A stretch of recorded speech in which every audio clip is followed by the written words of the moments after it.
to the republic for which it stands, one nation, under God, indivisible, with liberty and justice for all. Guns, self-defense, concealed carry. This is the Patriot Defense Podcast. From the war room in Idaho's high desert, here's your host, Todd Echols.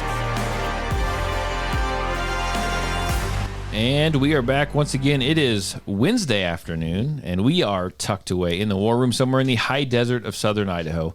And I was re-listening to the last podcast we did, and I said, and I am tucked away. And I said, no. It's not just me. I was like, Eli's here. So I apologize. I left you out of the introduction last time, acting like I was the only one here.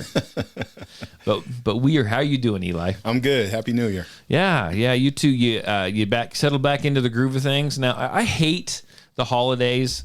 I like the holidays, but I hate it when everything gets out of whack. I want normalcy in my. I want everything to be normal.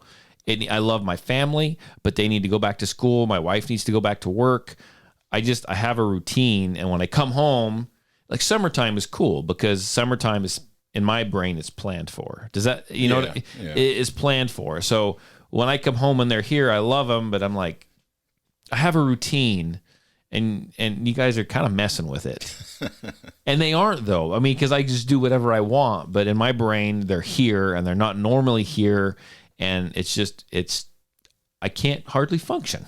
I'm not good with change. And is it back to normal for you? Because it is for me, and good grief, I'm so appreciative of it.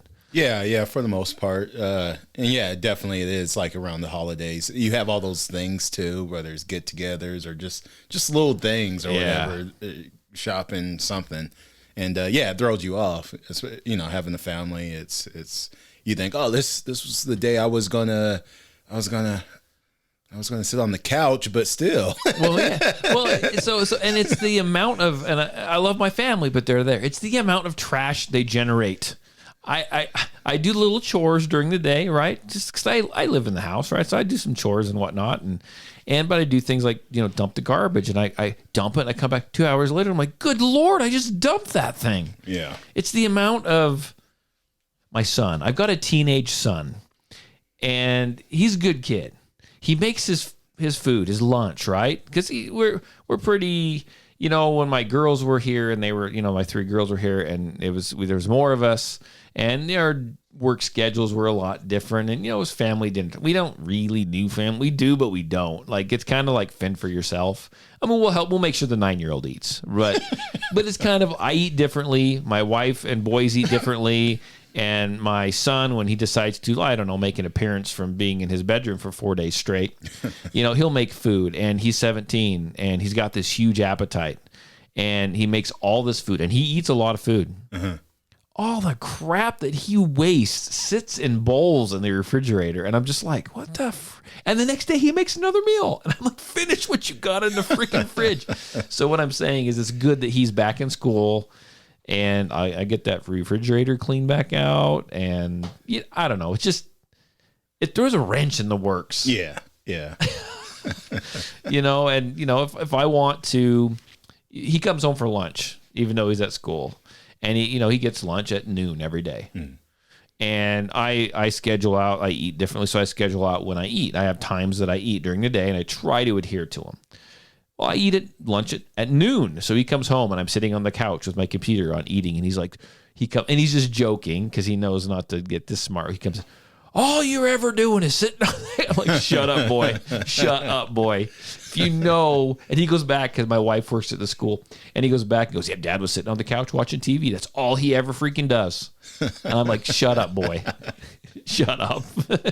Now, is he making simple meals, or is he getting into chef skills? Rice in a bag. Oh, okay. Stovetop stuffing. I don't know, is it rice-a-roni a thing anymore? The bags are like Spanish rice or whatever. Yeah, that pretty much is it. I go hunting, and so I've got elk, and I've got all kinds of stuff in the fridge, and it's not that they don't like it, but he wants quick. He wants something he can put in the microwave and like take back up to his room. And so I'm like, literally, I shot this elk. I'm the only guy eating the elk. I'm the only guy eating the deer. Yeah, so that's just the way it is. My 9-year-old is pretty good, but I mean, he'll make some food, but I mean, he gets a lot of stuff made in the air fryer. So I mean, I think they had potatoes and pork chops, and my wife, made some stuff, and it's chicken nuggets. Yeah, that's just the way it is at our house. I don't know how it is at your house. I know your daughter's a lot younger. Yeah, but it's not. It's sometimes we do, sometimes we don't, and I definitely don't eat what they eat. So it makes me slow. I'm slow anyway, but so we talked about this on the last podcast. It's the time of year we're nearing SHOT Show. Now I don't have any SHOT Show news per se. But I want to talk about some firearms that are coming out. This is the time of year when they start announcing all the new firearms. And in the past, and we were just talking about this a little bit ago, and I've even mentioned it on the radio show that I do. It's the new year. It's like, what are they going to do for firearms? What are we expecting to see? How far can firearms technology go? Now, where is it going to go, right? It really hasn't, honestly, I don't think it's changed in quite a while. What has changed is, double stack, single stack, big gun, small gun, and probably the latest and the greatest, even though it's still a few years old, is having everything cut for an optic, right? They used to not do that. You'd have to take it and get your slides cut by a gunsmith or send them off to a company and have them do that. Now, most of them are coming, at least one of the versions of them will come out cut for an optic. So that was what they were doing for a long time. And so the big question was, what are they going to do now? Well, it seems to me, and I mean, so far 2 of them have done this. They are switching. You got your Smith & Wesson M&Ps. You have your Canic. We'll talk about it as well. They are polymer guns. Glocks are polymer guns, right? They have a polymer lower, a steel upper. That's what they've done. If you want an all-metal gun or an all-steel gun, what do? You go to like a 1911 or, one of those guns. So what has been announced, as we've talked about, I know James has one on order, I believe, the Smith & Wesson M&P all-steel gun, which looks pretty cool, but it's all steel, so it's going to weigh a little bit more. But if you're a person that digs those 1911s and stuff, this gun might be for you. One of them is kind of a newer gun to the market, like I won't say new in the last year. It's been around for probably 4 or 5 years, but it's the Canic. That's a Turkish gun. Now one of their newer models, was what they're calling their competition model, was the Canic Rival. It came out last year. Fantastic firearm. Beautiful trigger, just good gun, fast gun. I mean, really good for competition. They announced that they're coming out with a steel version, an all steel version, and we were both. I mean, what is your thoughts on the steel version? I'm going to talk all day and look at you, and you're going to be like, "Why did it even show up, Todd?" Sorry about that. Yeah, my question would be just replacement parts. Is it going to be more costly for the replacement parts and for the firearm itself? Functionality wise, I'd ask your opinion. What do you think? Yeah, I don't know as far as I don't know what they're getting for either of those guns. I don't know what they're charging for the M&P still. The Canic one is a super affordable gun anyhow. So and I don't know this for sure, I should have looked at the article more in depth. They may be charging a little bit more for it, but they're still talking it's like the most affordable, biggest bang for your buck out there right now. I think what they're trying to do is, if you look over the past 2 or 3 years, we had a lot of first-time gun owners, right? People buying guns for the very first time, and they're all, all these guns are out. They were all, typically going to be polymer. And so you got newer, younger users that are used to, the AR-15s, right? The plastic, the plastic guns, right? All the plastic on there. That's what they're looking for. That's what they're drawn to. That's what they get because that's what is available.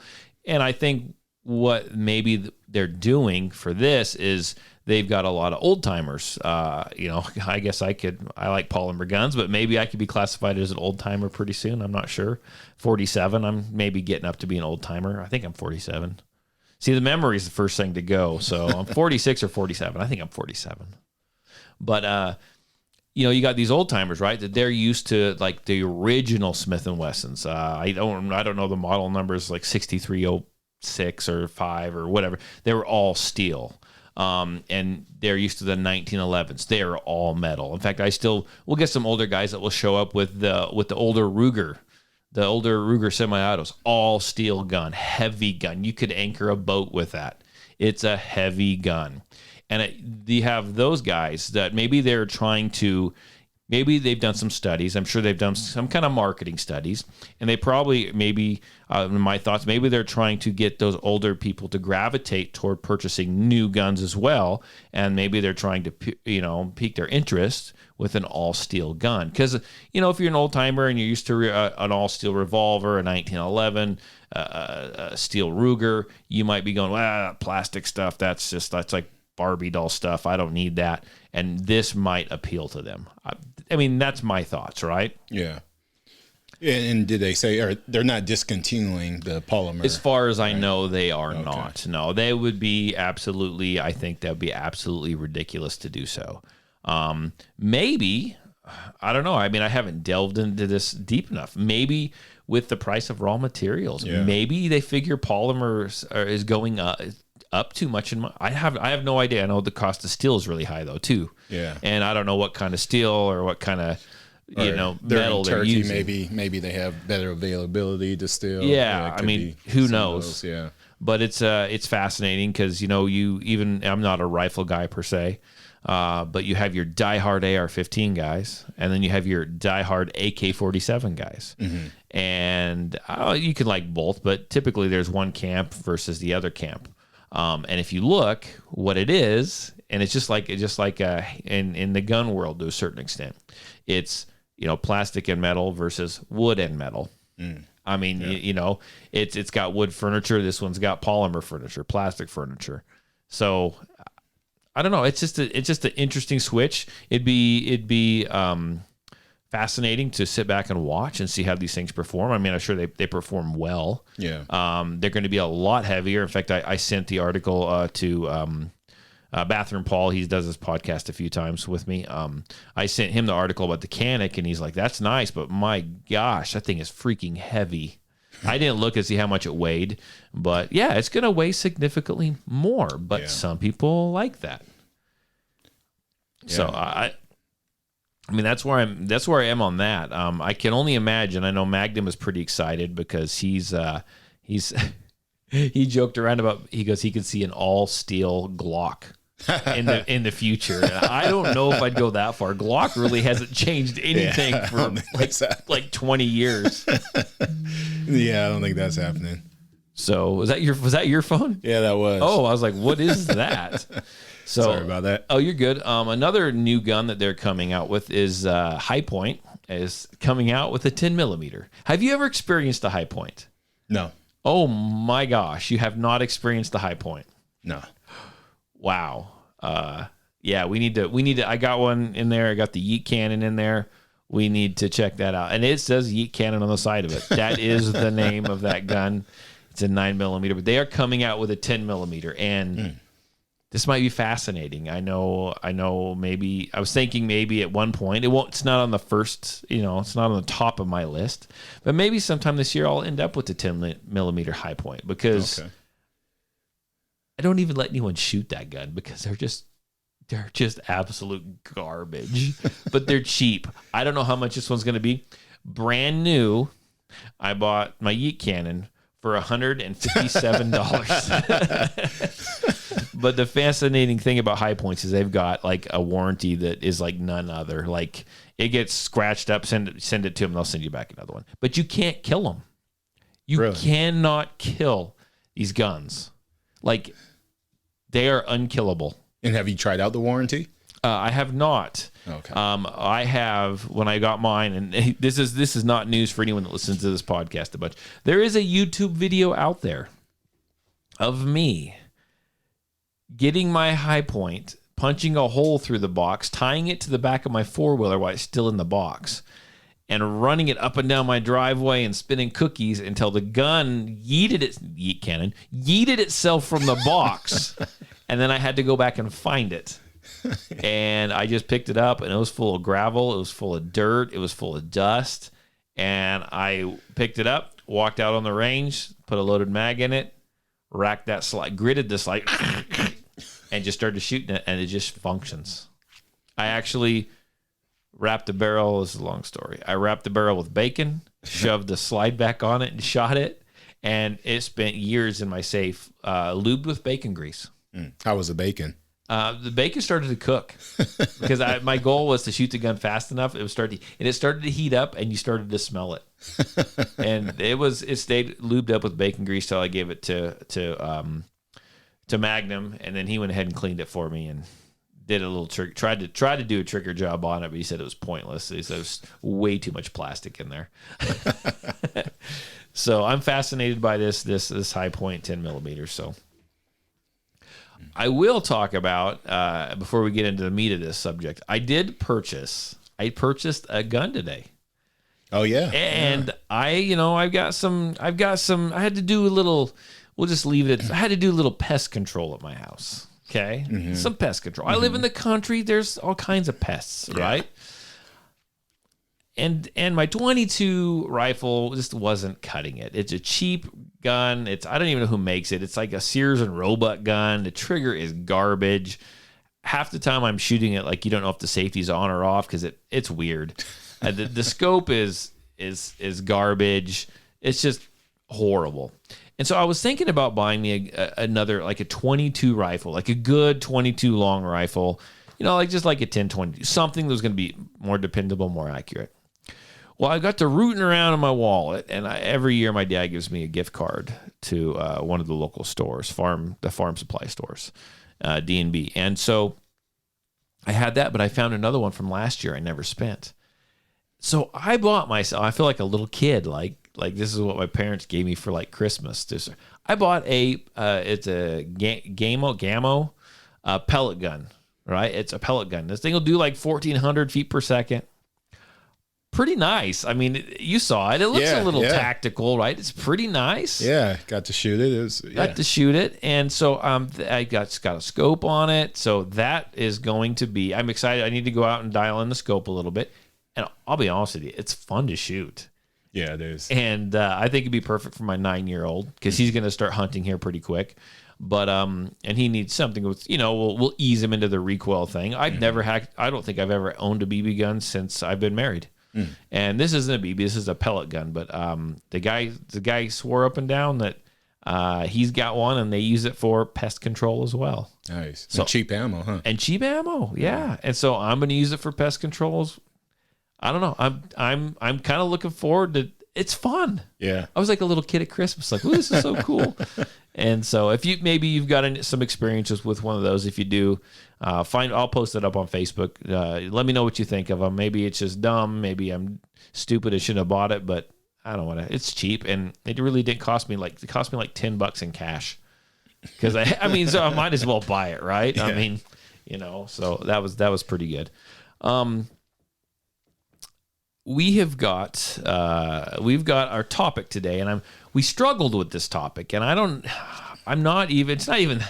it's not even like a cutting edge topic or anything, I don't think, but it's hard. I'm having a hard time figuring like how to get into it. So what I'm going to do is I'm going to start off, but Magnum sent me a video. Okay. For a few podcasts back, I'm going to back this up already. A few podcasts back, we talked about how it was interesting how people would do exactly what they were told and they wouldn't question it, right? Typically, there was studies out there, and there was that big criminal case.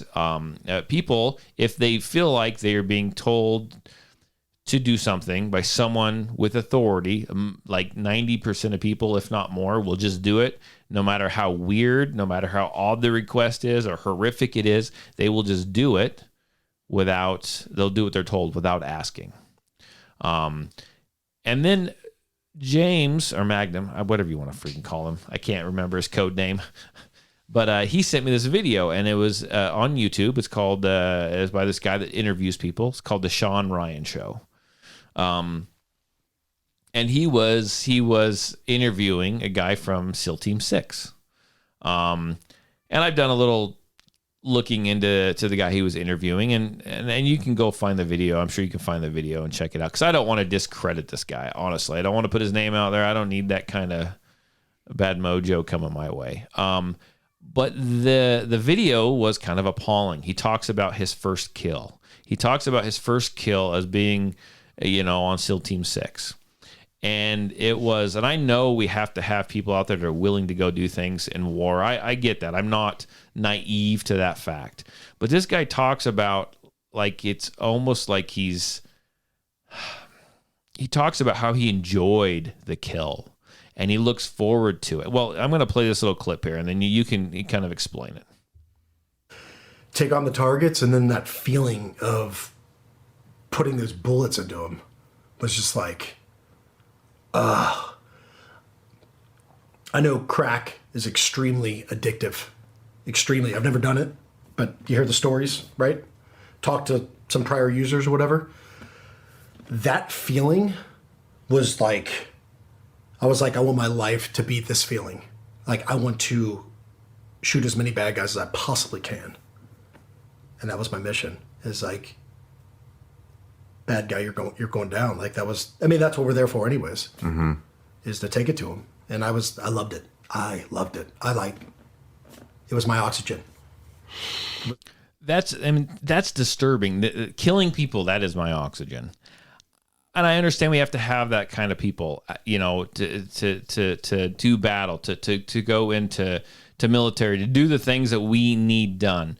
But to me, that sounds like it's going to take a certain type of person to do that, obviously. But it sounds like there's a lot of possible programming that was done by those in charge, and they were just doing exactly what they were told. I mean, what's your take on that? Before I butcher this and people don't understand what I'm getting at, what's your take on this? Yeah, obviously some kind of programming. I remember the funniest part in basic training. I was a little older when I joined, and so a little different mind frame than some of the younger recruits. But yeah, one of the funniest things was for random disciplinary action, a TI might say, "Hey, go find me." There was rocks around the barracks and stuff, and they might say, "Hey, go find me a teal rock or a fuchsia rock," something like that, right? Right. Something random in which they knew it would be difficult to find, if at all. But basically, the whole point of basic training is to break us down to the point in which we just look at the mission and doing what we're told. Gotcha. Without questioning anything outside of that. And for the most part, the military is going to continue that, right? So this guy is part of that kind of indoctrination, to basically do what you're told, accomplish the mission, and then what you're told to be satisfied on is what you've been trained to be satisfied on. So for them special forces, you've done what I think is at least 3 years before they hit the field typically. And if you've trained that whole time to basically get that feedback, off of a kill, then that's what's now kind of bred into you. That's what you're going to crave. Yeah, that's what you're going to look for. It's like Pavlov, right? You ring the bell and the dogs start to drool. Yeah, you've been told for 3 years. Yeah, that's the bill. That's the bill. And it's like that with sports too. I heard Ronnie Lott explain. If you remember him, he ended up, I think it was before the Super Bowl, something happened to his pinky. He decided to just get a piece of it cut off so that he could play because it was so bent up and stuff. It was, can't play and you have to wait to get surgery and you won't be able to play because you'll be out, or lop off a piece. And later on, he spoke to that and said he regretted it, right? He was that was a crazy decision to make. But in the moment, right, same thing. He was bred within playing football, and while he was a football player, that's how he acted upon. So this situation is similar, right, to people in sports and stuff who can make decisions because they're operating within this box of what they're told the mission is and how their accomplishments are judged. And so this guy, I think, isn't different from that. And he's been fed that every single day for 3 years. Yeah. And it gets to a point where he goes out and he is given this mission, given this directive, given a target. He goes out there and does what he's told, and then he returns and has a debriefing, and they're like, okay, you achieved the mission. Here's your next one. Yeah. Good, kudos, high five, whatever it is, and then move on. Yeah. And so that's kind of what he was programmed to do, which is kind of a scary thing because as we look in firearms, those could possibly be, if it ever happens, those could possibly be the people that come to your door looking to take your firearms if they ever were going to collect it. Now that's using American military against Americans on American soil. That's the whole posse comitatus thing, right? But it could happen. And these people are, well, we'd never do this. We'd never do that. Whether you're speaking of military or law enforcement, they'd never do that to American people. No, these guys are local. They're small town boys. They would never, if they're told to, they're going to do it and they're not going to question it. And it's about how the mission is presented to you as well. They probably aren't going to go, hey, you're going to go to, Middletown, America and kill people, right? They'll probably say something else as far as it. You're keeping them safe. Yeah, you're keeping them safe. They're terrorists there. There's a cell there that you're attacking, just as we hear overseas as well with, we typically call them either terrorist, insurgent. It kind of makes it more of a faceless enemy in which you just go, oh, insurgent. Gotcha, yeah. All right, cool. You don't ask who was actually in the building. You just, oh yeah, they said there was. That's a bad guy. They said there was 4 of them, 3 males and a female. Yeah. They're insurgents. We need to stop them, and you're doing this for your country. Yeah, and so same thing here. That can obviously be twisted here as well. It won't be you're going to go kill Americans. No, it's going to be, hey, these are people who. Just think about the cases, whether it's Waco or Ruby Ridge, in which it was. You're talking about a quote illegal firearm or parts or something like that in those cases in which they probably weren't simply told that. They were told like it's a federal offense and this is what we're doing to go take them down. If they would have been told it's an American citizen with a part that they shouldn't have. Yeah, it's I think in one case it was like the barrel was was the whole 18-inch barrel thing. Yeah. If they're told that from that perspective, it would be ridiculous to you and I, but for them, how they're told the mission is, it's a federal offense, it's a danger, this person's a terrorist, something like that. And so they're bred, they're bred, but they're brought up when they're training in their academies and everything to think that they are heroes. Yeah. And they're there to save the day, and you're gonna be there to save the people from themselves. And so I see how that works. I totally see how that works. My fear with some of this is obviously they could be the people that come knocking on the doors, and I think people are just going to obey them, right? Because we are told to 100% no questions asked, respect authority, respect the military authority, respect the ATF authority, respect the law enforcement authority, 100% no questions asked. And I, to a certain extent, I believe that we should a little bit, but you also need to question, right? Yeah. You need to question and be aware of what's going on around you. I think there's a lot of people, and I've talked about this on because I won't include you in this, but I've talked about this before on other podcasts called, we made fun of it a little bit and called it tactical LARPing. And I think there is a lot of people out there that they look at these guys and they kind of idolize them. And they're like, man, he's hard. He's tough. I mean, he likes to kill. That's what it takes. I admire that. That's what I need to be. And I think we have to be really careful because as the world spirals out of control, which is essentially we've been doing for quite a while now, as it spirals out of control, what the left wants, what the government wants. I'm going to say not even the left. I'm going to say the government, because I'm going to include Republicans in this as well. Mm-hmm. Because honestly, as I watch the fight that's going on right now for like Speaker of the House or whatever, they're just all the same. Yeah, 2 wings, 1 bird. Yes. They want something to happen. They want to drive us insane. They want to push that certain group of people, whether it be some kind of militia, whether it be, and this is going to catch me a lot of flack too, whether it be I call the 3%ers, or I call them the threepers, to do something, to rise up, to try and do something. That's why they push so hard on that January 6th thing, right? Mm-hmm. They want to push someone to do something outside the box, to do something unheard of, uncalled for, because they want to come in and issue that control. And also without thinking as well, they're trying to create that reflex thing to where They push it and you act without thinking. Yeah. So yeah, if you have firearms and you're of that mentality of, being for liberty and freedom, you also have to realize you have to use your brain. You can't, when someone's poking you in the chest, right, you can't just react out of anger. And but what are the, and I get that, but what are these people who might do this, who are being poked, right? What do they think of?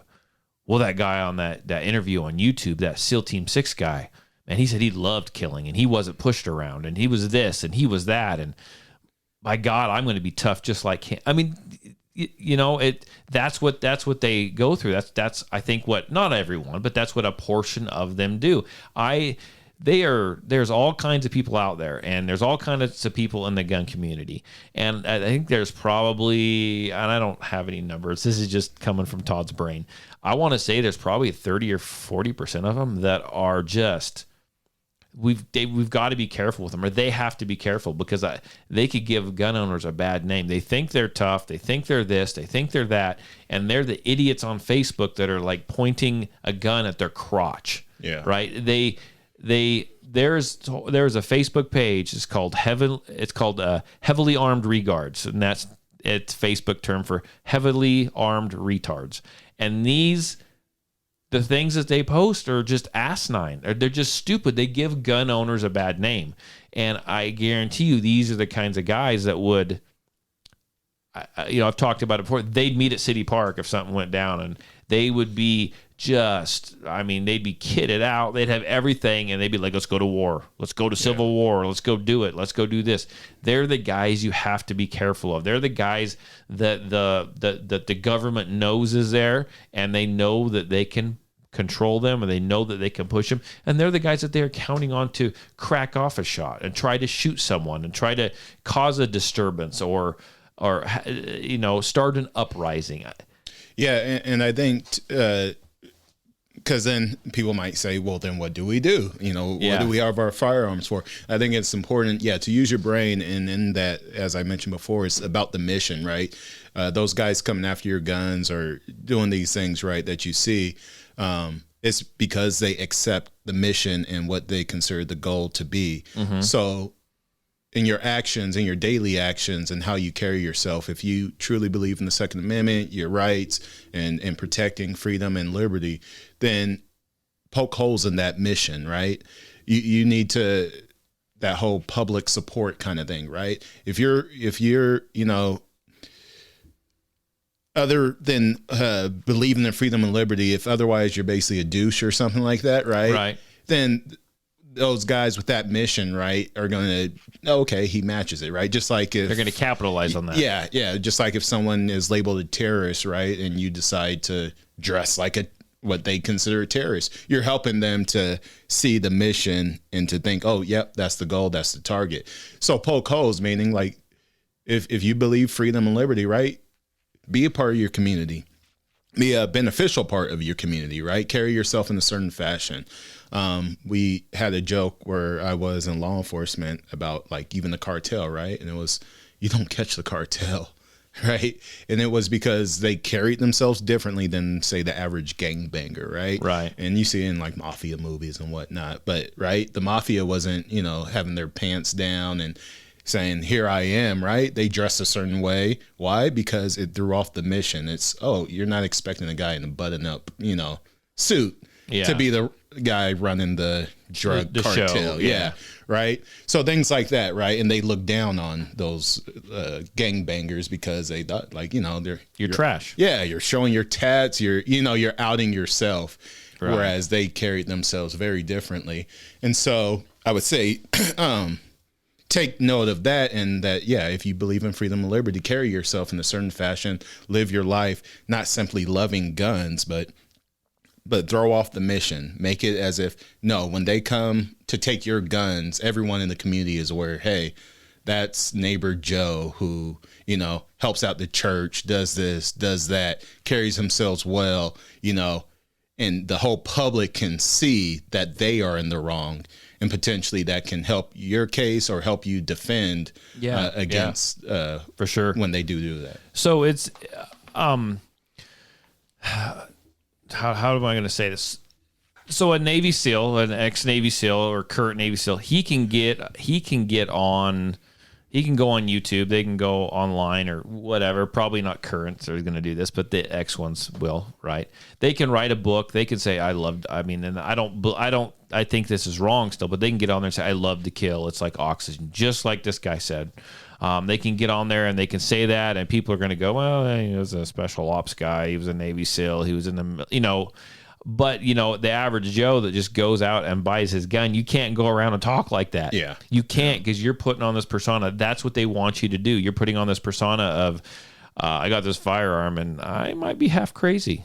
Yeah. And so that's what they want. And I really liked what you said there. If you want to fight for your liberty. Now, let's say you are a gun guy and you like guns. Here's what you can do. Instead of going on social media, instead of joining these odd pages and pointing guns at your crotch and all kinds of the weird stuff that they do on there, I tell you what, go get some training, learn how to do it properly, be an upstanding citizen, get involved, help your neighbors, get involved with things, get involved with the Second Amendment movement, join one of these groups. And as much as it pains me to say it, NRA, oh, it hurts. Join Gun Owners of America. Do something, on the local level. Do something on the national level. Become involved. Be upstanding. Some of the best trainers, some of the trainers that I follow, I train, right? But some of the other trainers that I follow, they do all kinds of stuff. They're upstanding. They help people. They are part of these organizations. They're trying to further the cause. They're not out running and gunning looking for violence. But they're out there doing upstanding things and respectable things. And I think that's where we need to be if we're going to have a firearm. We need to know how to use it, and we need to be that upstanding person. There's a forum back in the days of gun forums, and I was a part of this forum for a while when I first got started.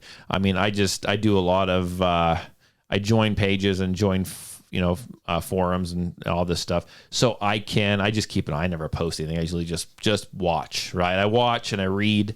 And this one, it was called Warrior Talk. I think it's still going to this day, honestly. And the forums are kind of half dead anyway. But it's called Warrior Talk. And it was started by a guy by the name of Gabe Soares. He was out of California, I believe. He was a law enforcement officer down there. He had some legal issues, money laundering, all kinds of crazy stuff. Anyhow, he left there, and I think the guy is probably a good shot. I think he's got a lot of information, but he trains differently. He trains for real world, he says, and I mean, I'm not knocking anyone who does this, but I think it's just kind of the area that I think I think not everyone, but I think a good portion of the people that follow him are these like couch commandos. Mm-hmm. They've got all the gear, they've got the AK, and they'll tell you a million reasons why AK is better than AR, or 1911 is better than Glock, or why Glock is better than SIG, and all this stuff. And then they'll talk about they'll sit around and talk about how the best way is to kill a man. And I think you do need to train, and they do a lot of like CQB type stuff. I know when airsoft first came out, they would do a lot of that. He had some interesting classes, but he just, it's like he's trying to train mercenaries. And I think a lot of these guys honestly thought, or would either thought they were, or would love to go out and be mercenaries. Yeah. And I think you got to be careful of groups like that. I really do. I mean, I don't know. What are your thoughts on that? I mean, I know people who were a member of those, and I don't know why they were there, but that's the thought that I got. I'm not trying to train to be a mercenary, but these guys, I mean, I think they wanted to wear the black masks, and they wanted to go into other countries, and they wanted to do all. It was insane, and I haven't been on that in years, and it's crazy. Yeah, I mean, I think everyone has an example if you've been around sports or really anything in life, any kind of hobby, right? It's you think me personally, I could say going back to like football and stuff as a kid, right? You could have that kid who shows up, has all the right gear. Like, the shoes are like, whoa, those are the ones I wanted. The knee pads, it has the horse collar when more people did that, like everything. As soon as everyone starts to run though, right? That kid's falling over or something, right? His parents thought like it was more important to have him look the part of a football player more so than actually going through the training. And you see that, growing up, I saw it professionally too, right?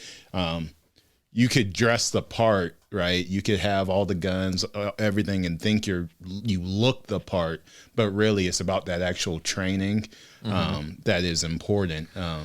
And I do want to jump in here and say, because I don't want to, I guess I don't care if I offend some people, but there's some people out there that are really into, and I know them. I know them personally, and that's fine. They're really into training, and they like to train, and they've got the gear, and they know how to use it, and they go and they take classes fully kitted out from cool rifles to handguns, and they run through stuff. They're not military, but this is what they like to do. They like to learn it. And that's absolutely fantastic if that's what you want to do. But they're not sitting around. These people, I know them. They're not sitting around on a keyboard talking about how they want to be a mercenary, or they just got done packing a gun all day long, and now they're sitting down drinking whiskey, and they've got a prostitute sitting next to them. And this is the kind of stuff you'd read on some of these forums. And it's not a good look. I mean, it takes people of all kind, and you can do what you want, but we have to be careful. Yeah.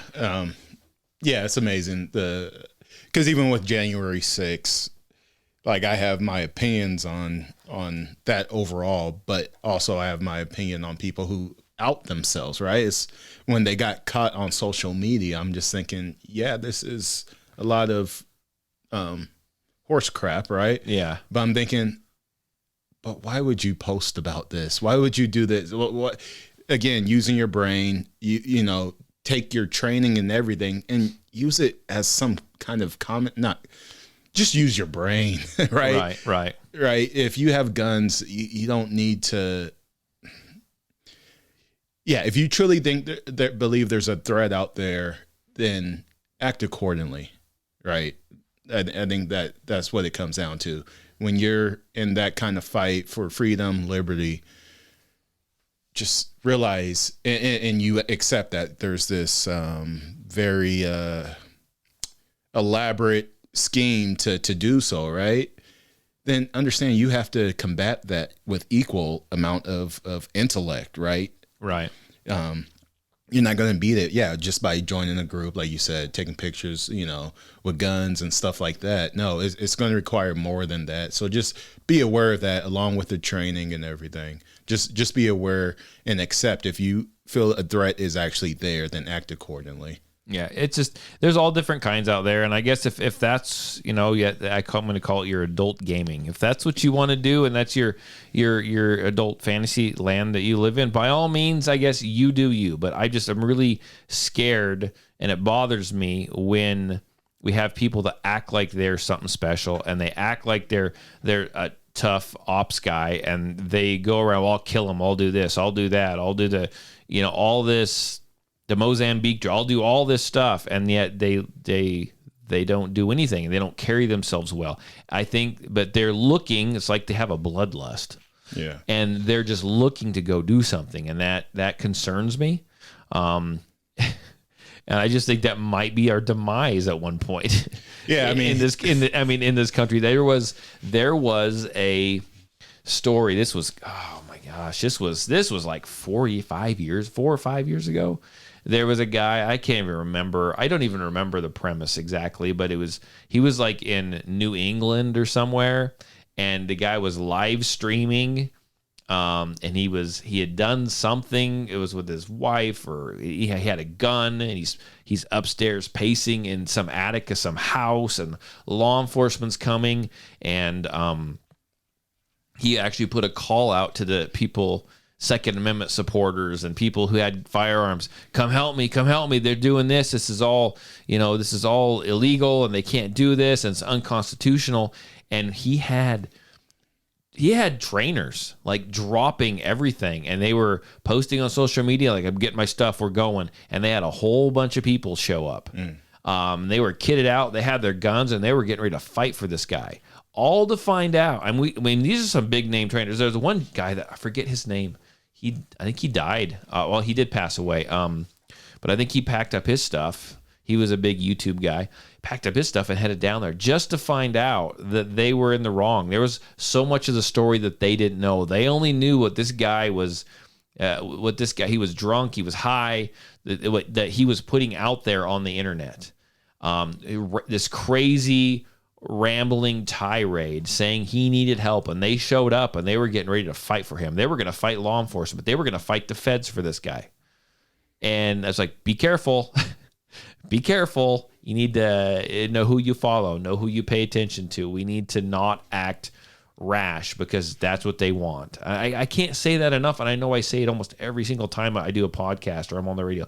That's what they want. Yeah, I mean, as we talk, I'm thinking about like pest problems, right? If you know you have a mice problem, right, and but you got all the right traps, you got the bait, you know you could take care of them, right? Or at least you're prepared to take care of your mouse problem. Right. If you're still throwing your scraps right outside your back door, it's not going to, yeah. Then what exactly are you going to accomplish? I'm providing targets for my new pest control device. Exactly. But it's just the whole thing. It's just an interesting topic. I mean, we can get deep, right?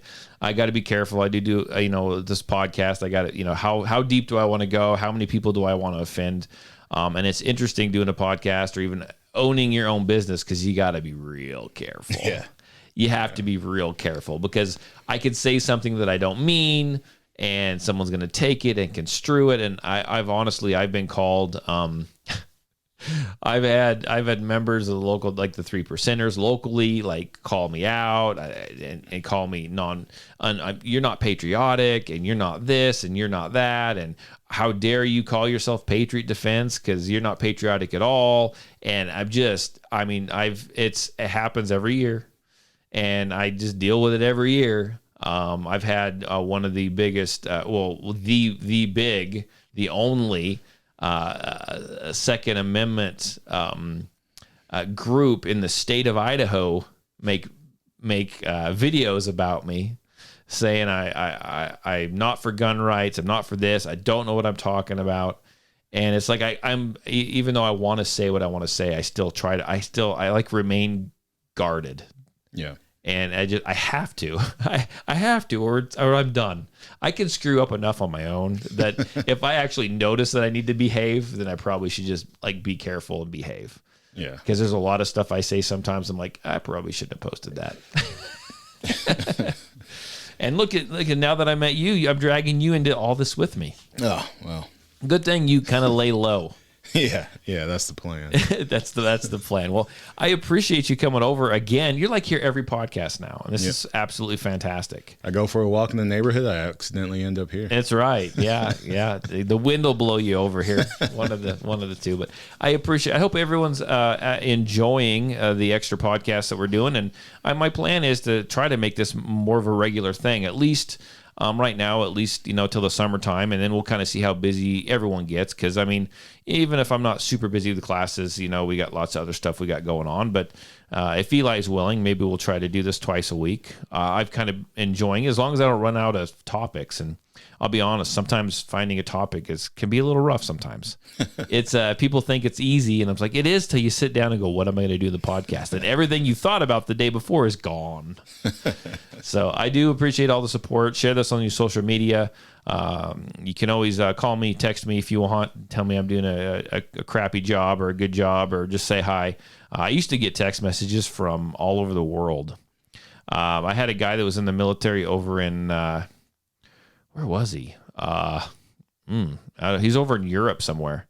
He was from, I forget what country he was from, but he would message me on Instagram all the time, and we'd like text pictures back and forth. And he was in the military down there, and he spent some time down in Africa, and it was actually pretty cool. I haven't heard from him for quite a while. So if you're from out of the country and you listen to this podcast, fantastic. Get a hold of me. Message me. Find me on Facebook. Find me on Instagram. Call me. Text me. Area code 620-794-6223. That's area code 620-794-6223. If you want to help support the podcast, besides just sharing it on social media, $5 a month. You can join Patreon. You can see some videos I got on there. I need to put some more on there. You can also find us on TikTok. And I did a video on TikTok of me casting bullets the other day. So nice. That was kind of fun. And the music choice I picked, perfect. So you don't have to go to TikTok and find that. You can actually find that on Facebook. Might have removed it for music infringement, but I know it's on Instagram. So check that out if you want. I do appreciate it. Everyone stay safe, and hopefully I'll be back this weekend. Bye.